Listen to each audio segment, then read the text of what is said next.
Welcome to the Blind Loyalty Challenge. I am Amanda Cromhout from Truth Loyalty and the Blind Loyalty Trust. We interview world leaders in loyalty blindly. The challenge is about creating loyalty insight spontaneously and about a lot of fun. Simultaneously, it is about raising the awareness of the Blind Loyalty Trust, and 100% of the proceeds from my book, Blind Loyalty 101 Loyalty Concepts Radically Simplified, go towards the trust.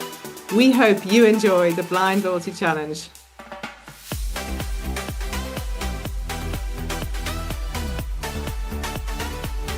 I've had the absolute pleasure of doing quite a few Blind Loyalty Challenges with our friends and colleagues in Mexico, and today we have another Blind Loyalty Challenge with a Mexican loyalty legend. So we have Pablo Sordo. He's the Chief Loyalty Officer at VivaAerobus, needs no introduction, based in Mexico.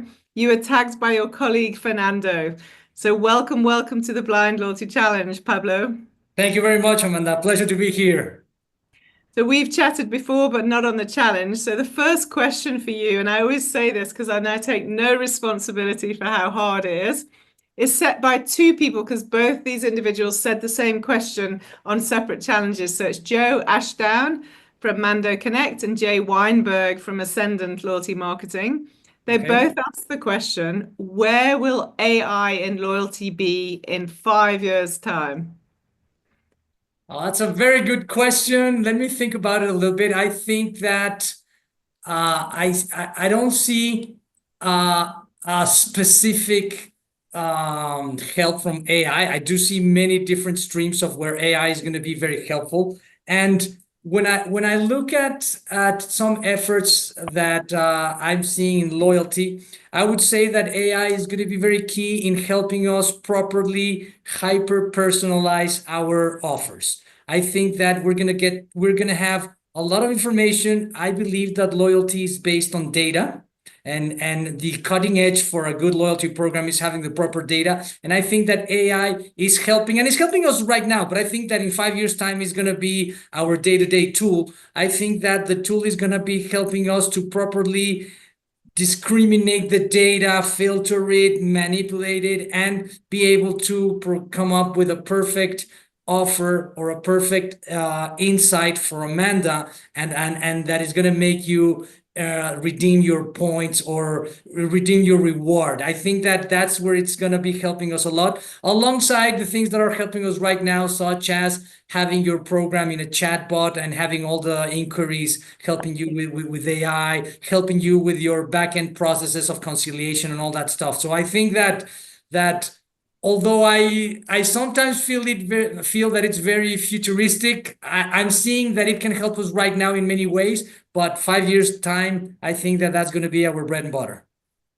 And I think, if it can make me impossibly loyal to your brand, to VivaAerobus or whichever brand, so much exactly. So people want to leave. So I like you being loyal to VivaAerobus. So whenever you come to Mexico, I hope you fly with us. I wouldn't know anyone else to fly on. So. Jay Weinberg's take on this, because he had a similar question, was his vision is positive or negative, that actually the roles that many of us as professionals play may potentially be no longer needed. Like, obviously brain power is needed, you can't automate everything, but the actual day-to-day workload of so many of us should be eliminated. So for some of us, watch out. And I agree. I think that we need to embrace it, because at the end of the day, if we fight for it, then this is going to happen. Some jobs are going to be lost, but I think that on the other hand, some other jobs are going to be enhanced, and you need to properly use the tool, right? At the end of the day, it's a tool. Yeah, totally. 100%. 100%. I often get asked this question on webinars, so I completely agree with you. Okay, so chapter in Blind Loyalty, my book, Blind Loyalty, chapters 60 and 61 talk about the environment or sustainability and loyalty programs. What role can loyalty programs play in the world of sustainability? I mean, I think that especially in our industry, in the airline industry, I think that the loyalty can help us become an enhancement and an awareness vehicle to help us showcase all the things that the airline is doing to or towards the environmental efforts, right? I sometimes get tagged. I mean, do we as the loyalty program do something? I think that we can create gamification strategies or awareness strategies so people that are flying with us in the same way that they feel loyal, we can give them another side or a complement to their loyalty offering and enable them to participate in some efforts. But I think that it should be more of a showcase rather than imposing it, right? Because I've seen some other programs that you can earn like environmentally levels, things like that. So I think that if the people are in need or interested, I think that we should provide it. I don't think that we should enforce it. On the other hand, I think that the loyalty program is a perfect again, vehicle to showcase all the things that the airline is doing in order to be conscious about the environment. Yeah, absolutely. And to be able to communicate it in a way that's more interesting than just corporate reports and so on. Exactly, Yeah, exactly. yeah, lovely. Great. Well, my last question is more of a personal choice type question. Which Okay. coffee brand really gets it right, and why would you say that? Which loyalty Which, brand? yeah, It's well, I would say daughters is getting it coffee right, butters. but I'm not allowed to say that, right? But I I don't think that I have one that comes to mind precisely that does everything right. I think that I drive more for different things that some companies do right, which I love, right? And I'm always trying. My team hates me because I'm always trying to copy or cherry pick the best thing that one loyalty programs does and try to incorporate it into mine, right? I see great loyalty programs that have a very clear communication of their earn side, right? And I love it, right? I mean, it's very transparent, it's very intuitive. On the other hand, I see some other programs that are very good at providing you a very well organized set of rewards that you can properly redeem. So then you have an option for each one, or the ones that are very attainable are very fast, right? So, I mean, I can give you a bunch of different brands, but being in the loyalty business, I try to enroll and be a part of every single loyalty program that I can and try to cherry pick what I like. Yeah, of course, of course. But I love that the transparency and the clarity on the earn rules, especially in the airline industry. I mean, it's one of the most complex of earn and burn calculations versus a grocery retailer or banking. It's typically more complex. Exactly, or a cashback, right? When you know Yeah, exactly that you're going to get X amount of money at the end of your purchase, right?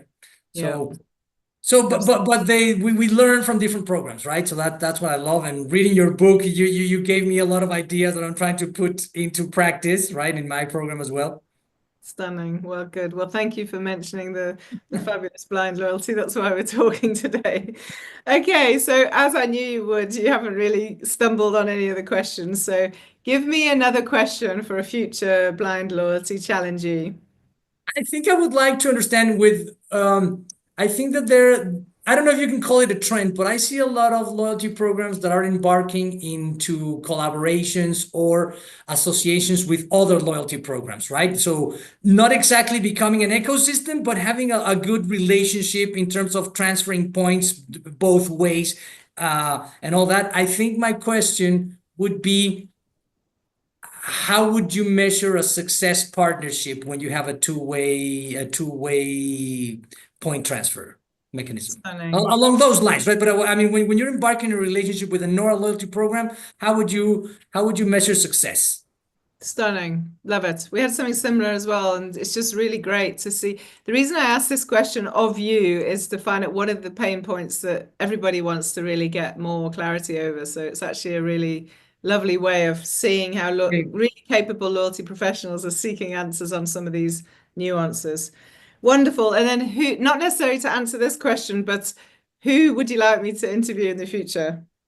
I don't know if you met him, but I would like for you to get to know Raul Soto.